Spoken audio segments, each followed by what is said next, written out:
Well, hi, good morning. Thank you so much for joining me in my shop and keeping me company here while I work on this tricky, difficult radio you see in front of you. Today is April 24th.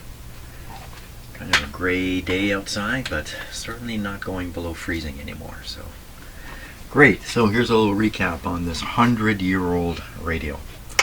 So I got this from a friend. He kind of dumped it on me and said, "Here you go. Here you are." He didn't have the time or the inclination to work on it. He just gave it to me. He bought it 20 years ago or something like that and never did anything with it. So when I started looking at it, the first thing I noticed is it has all the same tubes in it. These are all O1A tubes all the way through here, including the detector tube. I thought that was a little unusual. You could use the same tube all the way through, but as it turns out you can. The O1A can be used as an amplifier, RF, AF, and also a detector in radios. So I carried on with it, just leaving the tubes as they are. This radio, I guess I've screwed this down. So inside here is a home-built power supply to replace the batteries that would normally operate this radio. Back when this radio was made, this is 1925, radios operated with batteries. You could not plug them in the wall. In fact, most people wouldn't plug them in the wall. Nobody's plugging anything into the wall for a long time from 1925. So somewhere along the line, some fellow, not my friend, built this power supply so it could be plugged in the wall. So this is a home-built thing. The way I look at this situation is somebody did a lot of work. It's complicated work. So my assumption is they probably made this radio work. It probably can work with this arrangement. There's probably nothing inherently wrong with this, if you like. So if the radio doesn't work, it's because of a defect, not because of all of these changes that have been made. And more changes have been made in this radio. The radio normally use a audio transformer to carry the signal through the audio stages of the radio from one tube to the next. Those audio transformers, from way back in 1925, they don't survive. It's very, very common that they fail.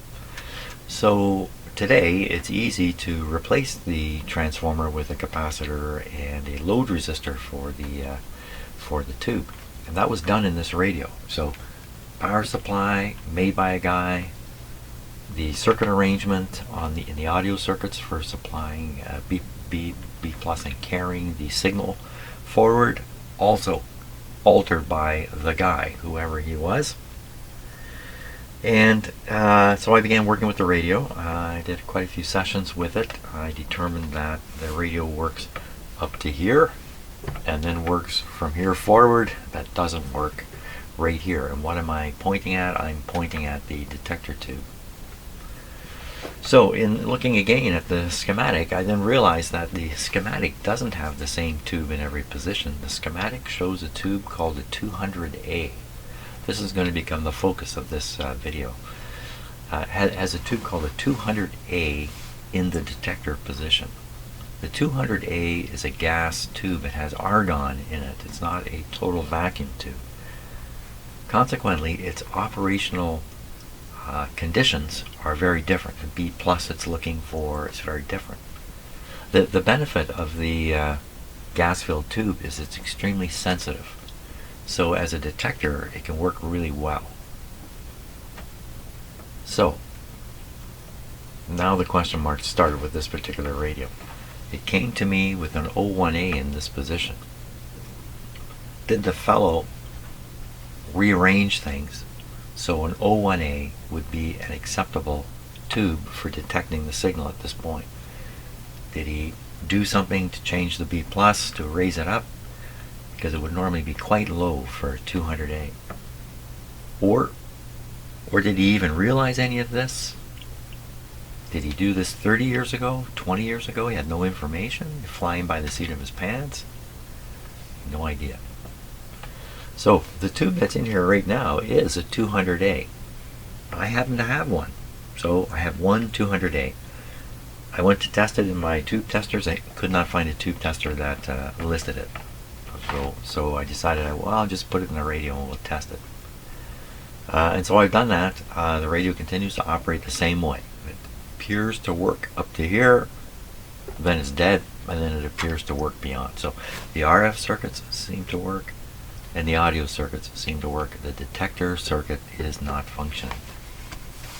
So I've had 2 tubes in that position now, and nothing gets through. So this raises lots of questions now. For instance, what is the B plus on this tube? Apparently, if you operate a 200A tube, which is a very rare tube, by the way, and you operate it with a regular B plus of, let's say, 50, 60, 70 volts or 90 volts or something like that, you're likely to damage the tube, and apparently very rapidly, from, I guess, excessive current flow off of the cathode. I'm not exactly sure what causes the damage, but you must not let the B plus voltage rise above, I think it was 41 volts or 42 volts. Good grief, I have no idea what it is in this radio. I put the tube in there not realizing I put the tube in there not knowing everything I should have known. So perhaps I've already subjected the tube to some torture. I've only operated the set for a few minutes to find out it didn't work, but who knows? Or does the tube even work? Perhaps the tube is already shot. Maybe it had a rough life, and I've got it in my collection. I've been unable to test it.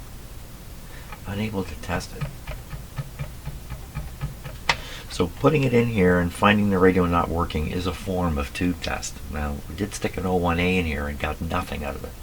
You'd expect if the radio's functioning, even the O1A would produce something, some touch the antenna and hear some crackling come out of the speaker, anything, something, but nothing at all. Really suggests there's a wiring problem or a component problem or something like that. But I think I'm going to start by looking more closely into testing this tube. I have quite a few tube testers. Surely to goodness one of them is going to be able to test this tube. Sold by L.A. Sovereign Sales. Roseneath Garden, Toronto. I showed this tube before.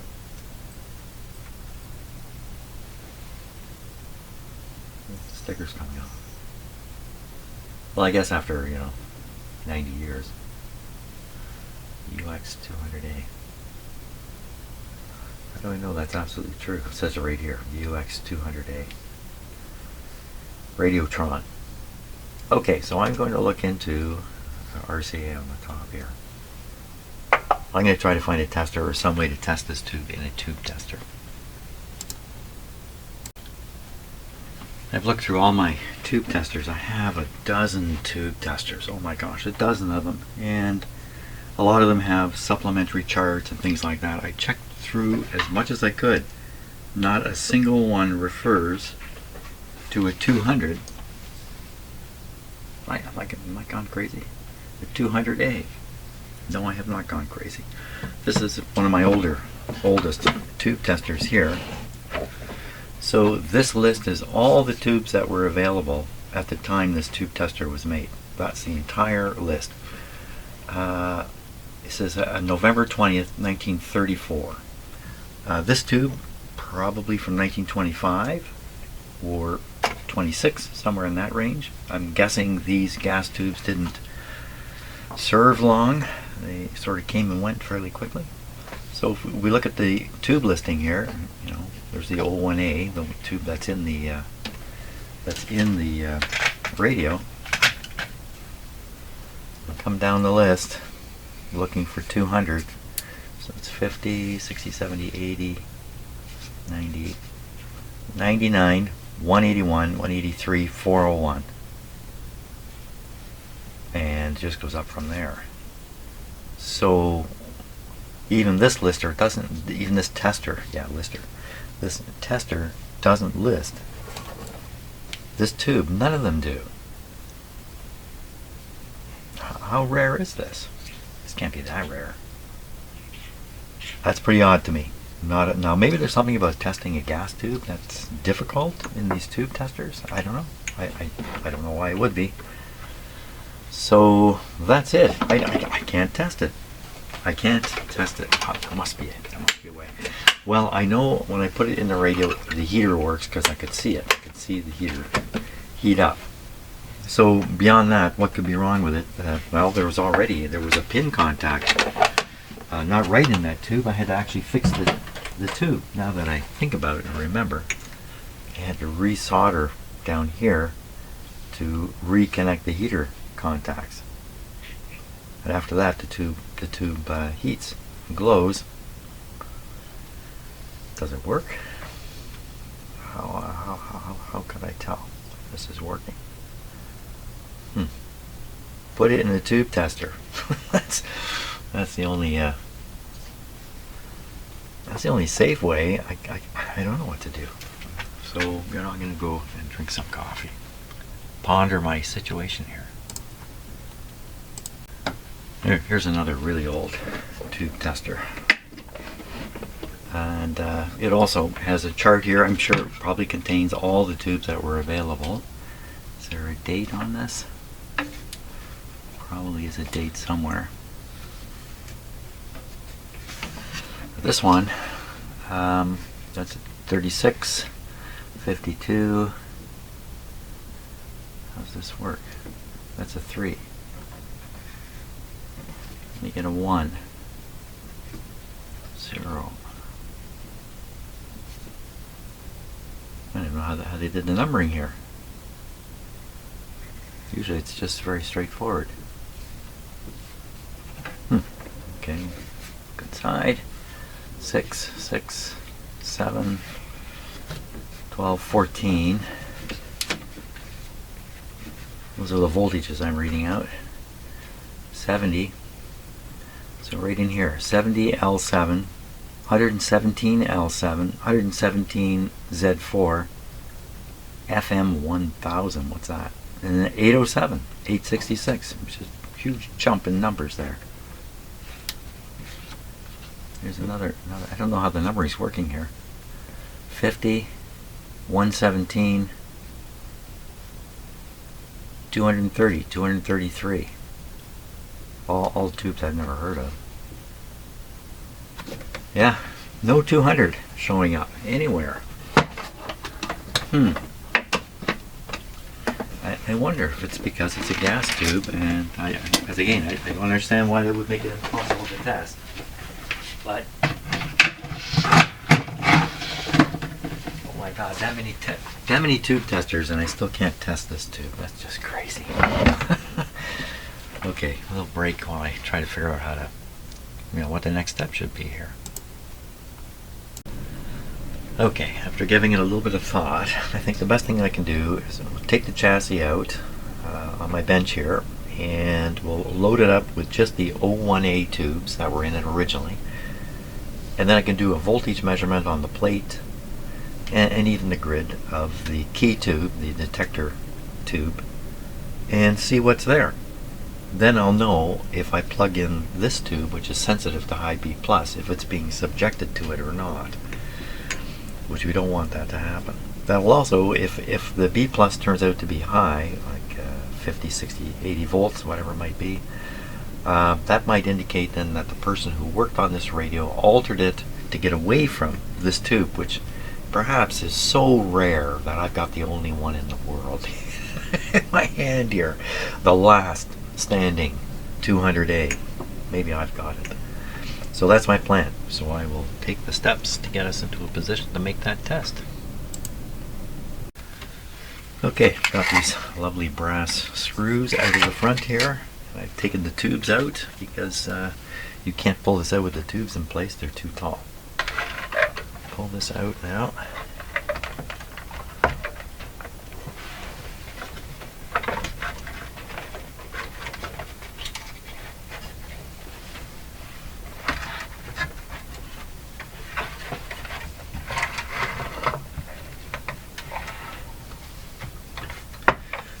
Power cord is going through a hole in the cabinet here. It cannot separate it away. So unfortunately this cabinet's got to sit there. There we go. Radio. Now put the tubes back in. these tubes have a little nubbin on the edge there, and it goes into a slot. Turn them to lock them in.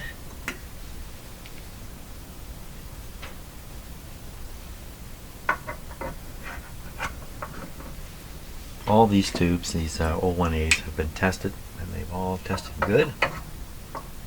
Really surprising in a way, isn't it? That something so old, and these tubes aren't necessarily as old as the radio. These were probably replacements.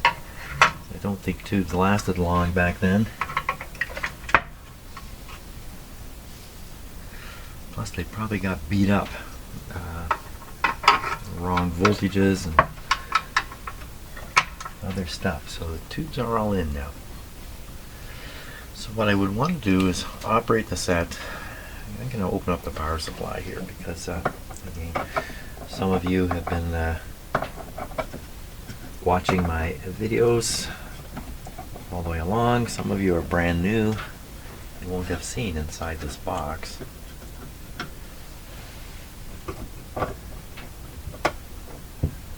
So there was a period of time in the late 20s where you could buy a commercial power supply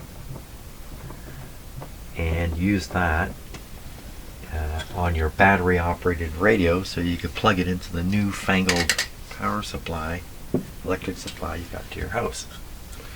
That's what's inside there. You can see it's got some modern components, like the bridge rectifiers here are modern. Everything's actually relatively modern. So, you know, when this is not particularly modern. The transformer looks pretty rough. This is an output transformer. So this radio normally operates without an output transformer, and the B plus of the last tube is fed right through the speaker. And the kind of speaker would be this type of speaker here, this big whole thing. The actual speaker is this part down here. So this is a real McCoy. This is a remake, but this is a real McCoy here. Of course, modern speakers, you don't run the B plus right through the speaker. Well, you run it through an output transformer, and then the output from that transformer is then fed to the voice coil. So whoever did this took care of all that.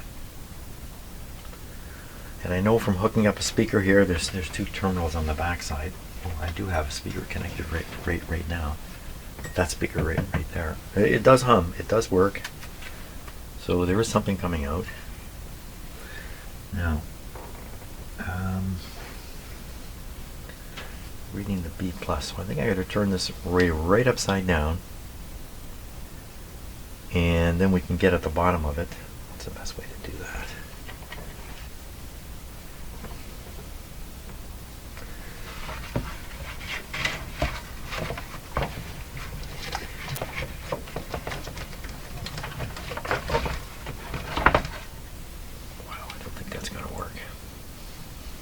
This way.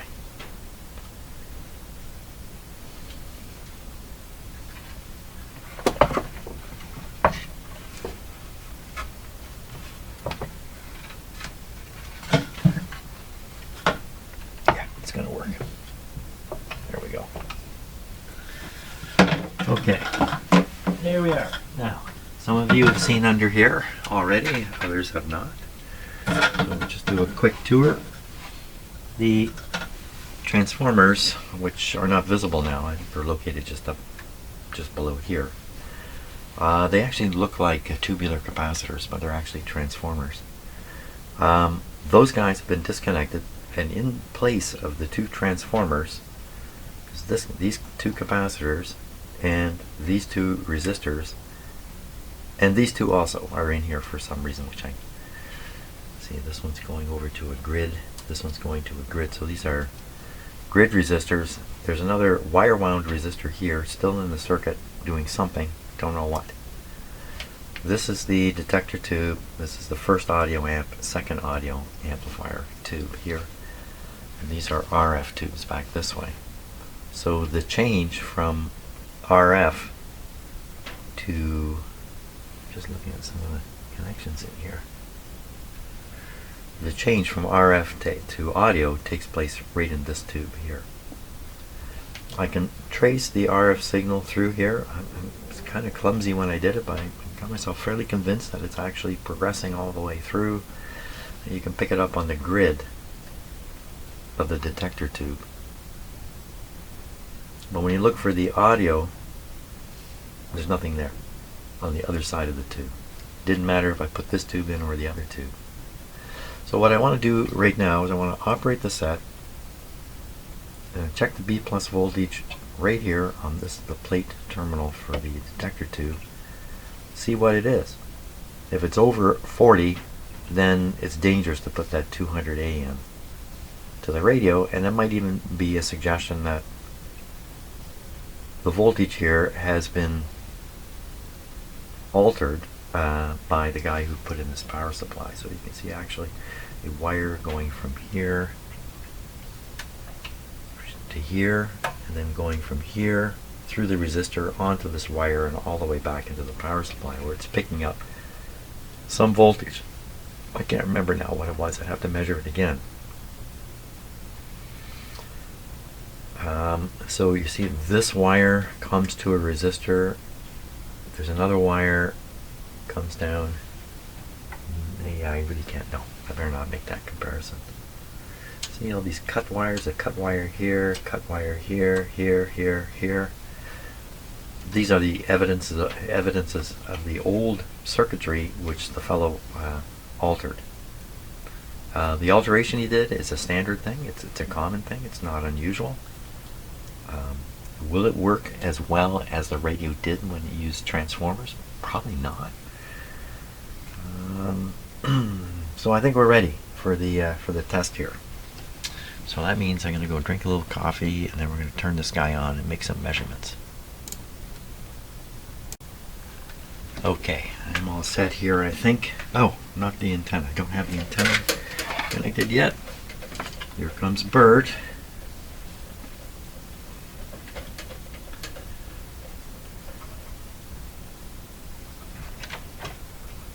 Notice the ground of the antenna is connected to the same place as the ground of the voltmeter behind the cat here. This voltmeter here is the one I'm going to use. Voltmeter is set to positive upscale and 150 volts full scale. Not sure what the voltage is, we'll find out. Does my meter reach all the way to the power supply? Yeah, so I can reach over here and we can look at the two. There's two voltages coming over to the radio. Coming through again, are you, Bert? You know, I don't know if I can turn this on with you here. Bert's brother is sleeping, so Bert is now he's preoccupied. What do you got back there? Got the speaker connected here to the output transformer, which is then connected to the speaker itself. And I think everything's ready to go. Yes. You're going to have to go, Bert, because I don't think I want you poking around here while I'm doing this. Yeah, it's a walk upon the keyboard. Yes, I've learned I have an on-off switch on my keyboard now, so I keep it off because of this right here. This guy. Hey, this is interesting. Piece of foam. Check it out. There he goes. Piece of foam. He didn't go all the way there. Yeah, foam. Come on. Give me something better to play with. Okay. So we're going to turn this on the rheostats. So checking the rheostat settings. Oops, wrong control. Rheostats are both, I'd say, 90% of their setting. Antenna's connected. Here we go. As soon as I hit this, it is on.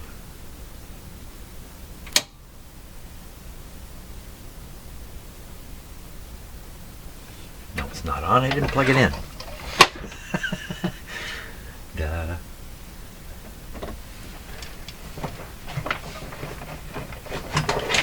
Here we go. I don't know how many times I've done that where I turn things on but I haven't plugged them in yet. I'll keep this up here so we can keep an eye on what kind of voltage we're supplying. Okay. There we go. So you saw the dim bulb come on. 66 volts. That's ridiculously low.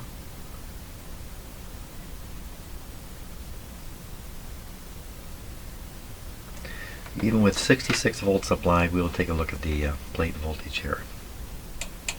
Okay, there's something there. That's good.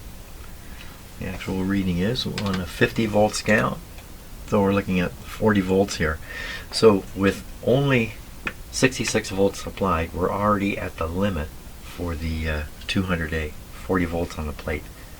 And that tells me that probably the guy who did this set this up to operate with an 01A as the detector. Or he was unaware of the situation with the 200, but the radio didn't come with the 200. So it could even be the case that a very knowledgeable person might go, oh, one of these 200 radios, well, we're just going to alter it so we don't need a 200 because you can't get them anymore, and if you can, you can't even test them. So we'll alter the radio for a very common 01A. That's probably the story. Okay, well, the radio's sitting here operating. Let's push it a little further. What I'm going to do is I'm going to screw in this other light bulb here. That's going to reduce the restriction and raise the voltage. Here.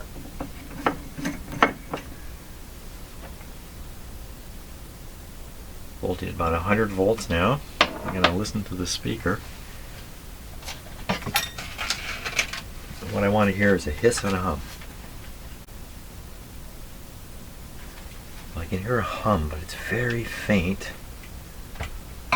Much fainter than has been in the past. But then I don't have this up 100%. Let's go 100% here. Of course, I don't have my ear over there now, but that's probably all it was. Nothing. It doesn't sound anything like a radio. So if we fiddle with the antenna, do we hear anything out the speaker? No. I think the radio is doing exactly what it's done all the way along. It's working down to about here, and then it's dead. So with the radio operating, knowing now I should not plug this back in, and did I check what the plate voltage is now?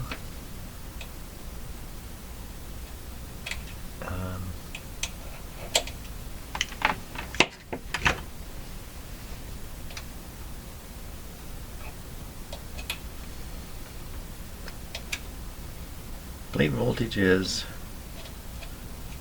I thought it was 40 before. I've turned up the voltage and the plate voltage has gone down. Is that right? So it's a 50 volts full scale, so it's hovering around 25 and it's wandering. Oh, is that because of me?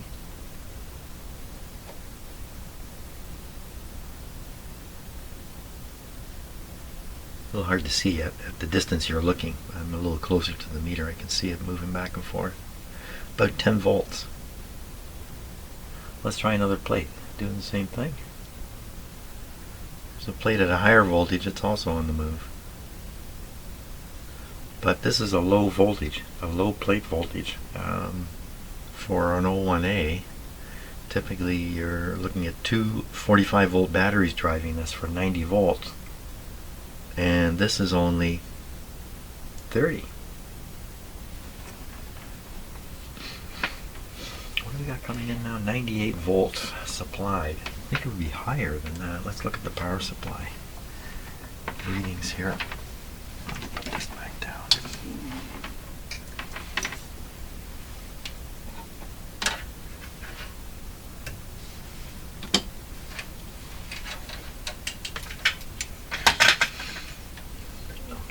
We're on the 150 volt scale now. So if there's 120 volts available there, then over here is the lower voltage on the 150 scale. That's 50 something volts. So even the lower voltage here at the power supply, with only 98 coming in, is already higher than the limit on the 200A. So coming back over here, looking at the plate. So the plate is low, probably the resistor is probably dropping it. I think I can get at some metal on the far side here. Yeah. So that reading is 150 scale, 50, it's 52 volts there. Much lower, wait, on the other side, much lower. How did it get back up down here? It didn't. I'm just confused.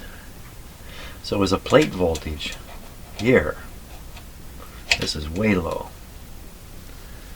Because I'll put on the 50 volt scale, we're looking at 25 volts, and I really think you need more. Let's look at these other ones here. Let's check this whole thing out. I thought I did this. Didn't I do this? I thought I did this early on. Plate here. So again, we're on the 150. I'll put on the 50. No, put on the 150. 50 volts right on. 50 volts right on. Much lower. Much lower. Much higher. So this is the only one that's got the right plate voltage, I think. So 150 scale is like 120 volts on the output tube, but everybody else is way down. 98. So what we'll do is we'll raise the supply voltage higher here. We'll just see if some magic happens. We'll take it up a more normal range. You can see as I turn the voltage up slightly, you're just getting a huge increase in current flow. It's probably through one of these tubes, or all these tubes. This one's very bright. Can you see? Hard to see. This one's very bright. These are supposed to be fairly bright tubes. You could look at the voltage on the filaments too. That might be of some interest. Okay, plate. It's gone even lower. Come on, really? So on the 50 volt scale, the plate voltage is now below 20. When I raise this, something's drawing current and dropping on the resistor or something. Let me turn down the supply voltage again, and we'll watch this meter if I can avoid blocking it here. No, I can't.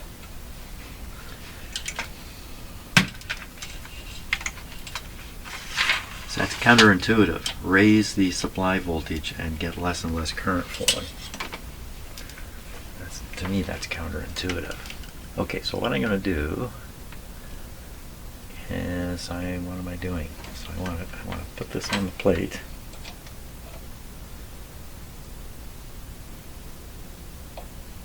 And then I want to lower the supply voltage and see if this goes down. It should go down. It's going up. A little wee bit. Now it's going way up. So I'm pretty sure this is current flow through the resistor. I'm not sure what to say about that. I'm not sure what to say. It's very counterintuitive. It would be the case that somehow maybe just shooting in the dark here, that somehow the tube biases are changing too. And so as you raise the voltage, the bias becomes more conducive to current flow. I don't know. Okay. When you do have it operating here, let's repeat the signal tracing thing. And because the radio's operating right now, might as well try it. So that's this guy here. Okay, this is the ground.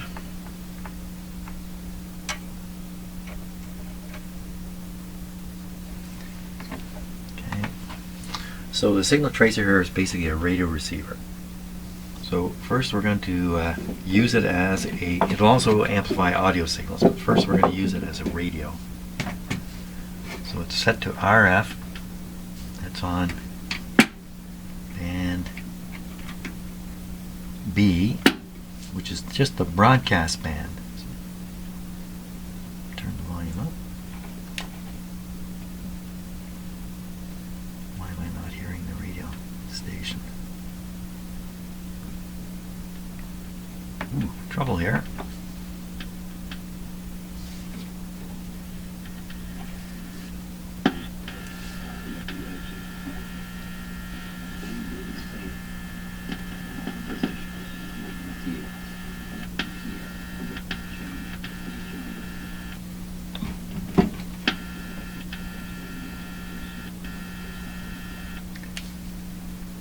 Doesn't seem quite right, but we'll carry on here.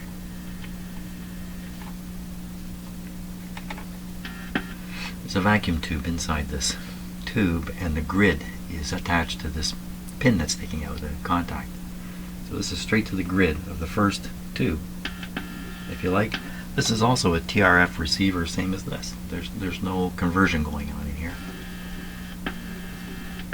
So if I touch this to the antenna as coming in, we should hear this radio station. Let me grab the line control.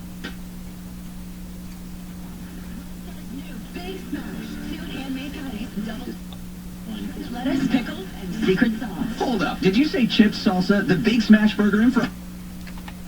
Okay, that should be here. Someone is... That should be here. Free amigo meal? That should be appearing up here. Native yeah, well. No annual fee. Okay. Grid of the first tube has on it. Woo, that signal plain and loud. Let's just cut this back a little bit. Or cashback card. Visit pcfinancial.ca for details and conditions. Summer in Canada. It's a right. Go from the grid of this tube to its plate. Maybe a pop. Heat waves. There it is. We'll tune the first Has you covered. coil here. You can save up to $1,000 and pay zero on standard installation of a new air conditioner. So to beat the heat, come home to cool I think that's it. comfort. We'll now look at the grid on the next tube. Well, I see what's it. It's even louder, which is just what we want. Try tuning out here at the front. Just off the Queensway at 162 North Queen Street. It's Sport Check. Go to the next. The plate. Hey. Hey.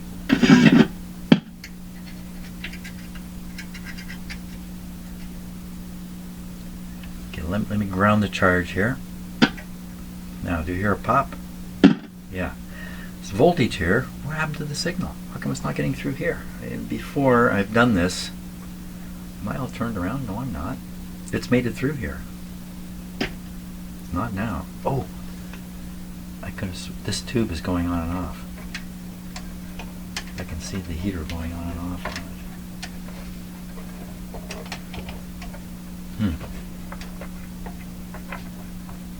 Another tube problem.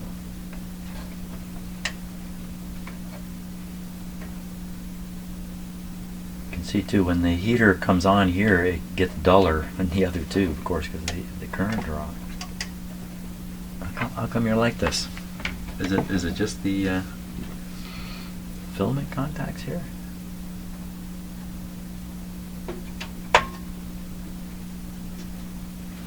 That's not doing anything. Well, that's another problem now. Intermittent tube operation here.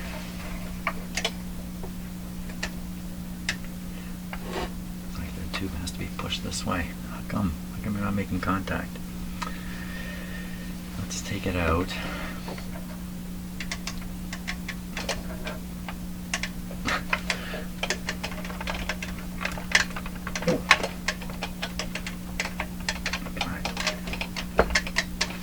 Maybe I can see the contacts here. By wiggling the tube, I'm expecting these spring-loaded filament contacts to flex up and down.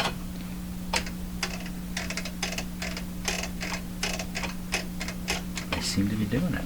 And the tube's going on. Oh, it's on. The tube is on right now. Okay, we'll leave it just the way it is. Let's go back to tracing. Signal here. Signal here. Still not here.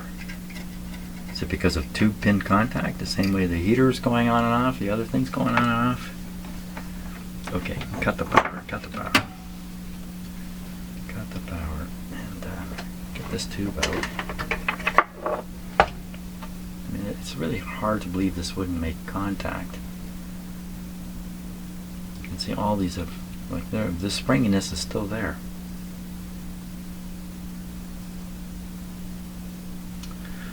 Do I have another one of these tubes handy? Right on the spot. What is this? So this tube is in a, has the shield on it. doesn't sound very healthy. So I have a lot of O1As around. But is it going to be, is it the tube or is it the socket?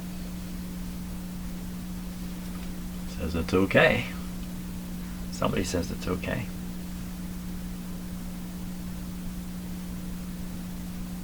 Last date on this tube is 1924. It has patents going back to 1911. 1911.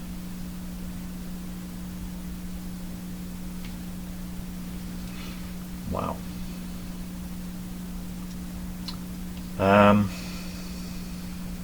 Should do something here. Let me just scratch this on some bit of sandpaper, but I can't imagine it's doing anything.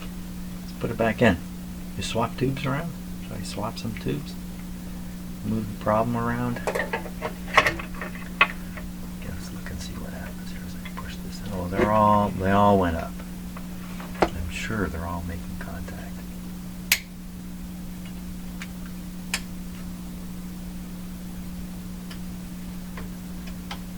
Okay, power on again. This guy did not heat up.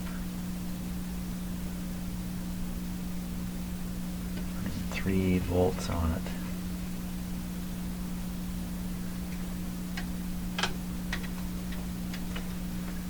And because this is being the heaters are fed from a power supply rather than a battery, as you break and make the heater contact, you're varying the voltages all the way along. I think with a battery that wouldn't happen so much. I mean, what is the heater voltage? There's a good question. What kind of voltage are we putting on the heaters here? Let's take a look. I'll do this with a floating meter, just in case. So what's gone there? Is it DC or is it AC that's gone there? It has to be DC in a radio like this. The tubes, they're directly heated. Cathode, or in other words, there's no cathode, it's just the filament. DC, what do we see here? 3 volts, way low. And here,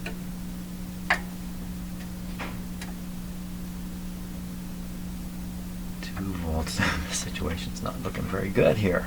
2 volts. What do we got over here? F and F. 2.6. And here, 2.6. It looks like 2.6 is it. And here,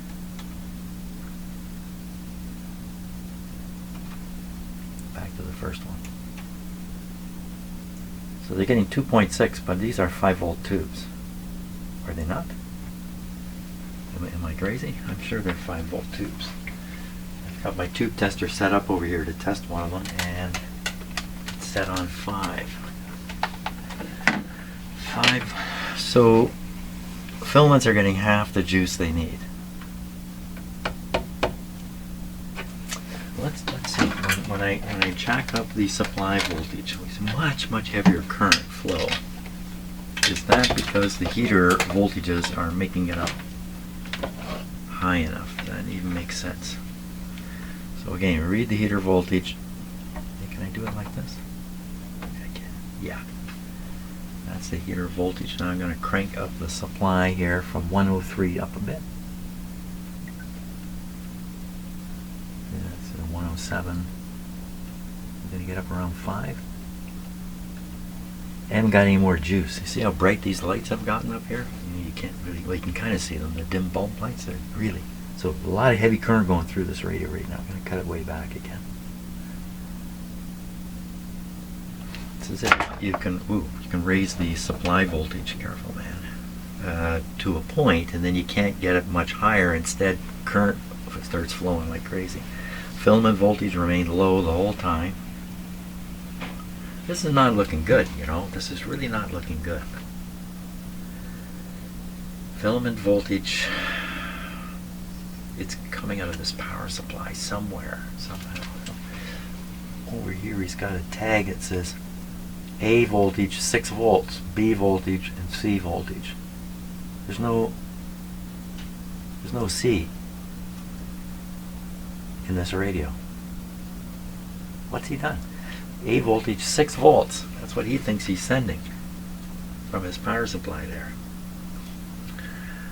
Could you operate these tubes at 3? You probably can. What a mess this is. This is a real mess. Yeah. I don't know if I want to go much further with this, I'm afraid. There seems to be like a compounding of problems here. And too many unknowns. And for instance, if I do find out, okay, yeah, the voltage is low, it needs to be higher, how am I going to do that? I don't want to deal with that thing over there. There's a real quandary here. Yeah, quandary. Time to stop and think about what I want to do here. Well, after giving this some serious thought, I really think this is too big a hill for me to climb. I don't think I'm going to have success here. And what is success with an old radio like this? It's not very good anyway, even in the first place. If I were to make the radio receive, it wouldn't be a very good radio. I mean, nobody's going to be sitting and listening to this, including me. So, unfortunately, I think I'm going to abandon this project. Along the way, I've done hundreds of radios. There's very few I've actually abandoned. And if I remember right, it's really old radios like this that as simple as they are. Of course, this one's not simple now because of the alterations that have been made to it and that. Yeah, and in a world where I've got a lot of other radios to work on, that I'm much more hopeful of success than this old guy. And also productive success in the sense that the radio can be usable in the end. That's it. So sorry about that. This is one of the risks. It's a small risk in watching my videos that I might abandon a project. Like I say, I've only abandoned a handful out of hundreds and hundreds.